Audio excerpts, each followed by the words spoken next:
Subscribe to our channel by clicking the subscribe button. Click the bell button and enjoy the latest uploads from our channel. Now students, see the seventh question, and the question is, a car has two wipers which do not overlap. वो एक दूसरे को overlap नहीं करते.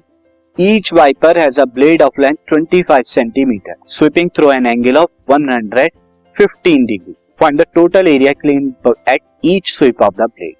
यानी हर एक blade कितना कितना एरिया जो स्वीप करता है अगर उसकी लेंथ 25 सेंटीमीटर हो और एंगल कितना करता हो 115 डिग्री का. सी किस तरह से, यहाँ स्टूडेंट सिंपली आप यहाँ पे क्या करेंगे, ये इस तरह की शेप होगी, ये दिस अगर मैं यहाँ पे करूं, एंड ये क्वाड्रेंट की शेप बनेगी जो कि ये ब्लेड 25 सेंटीमीटर का हो जाएगा एंड ये ब्लेड जो है 25 सेंटीमीटर का हो जाएगा. दिस मैं आपको यहाँ पे दिखा देता हूं.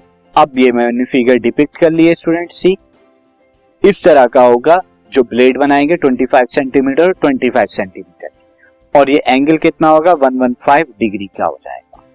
नाउ स्टूडेंट अगर मैं इसे सेंटर ले लूं तो ये कंप्लीट क्या हो जाएगा, एक सेक्टर का एरिया बता रहा है यहाँ पे. Since blade sweeps area as a sector of radius r is equal to 25 centimeter and theta is equal to 115 degree.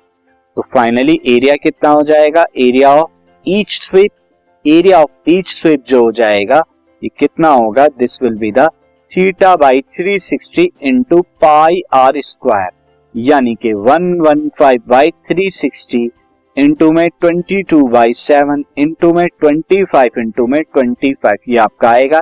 And further ये आपको अब सिंपली कैलकुलेशन करनी है जो कैलकुलेशन के बाद मिलेगा 158,125 अपॉन में 126 सेंटीमीटर 120 सेंटीमीटर स्क्वायर ये आपको मिल जाएगा. यहाँ पर 126 स्टूडेंट यहाँ पे आएगा, मैं इसे 126 कर देता हूँ, 126 सेंटीमीटर आएगा.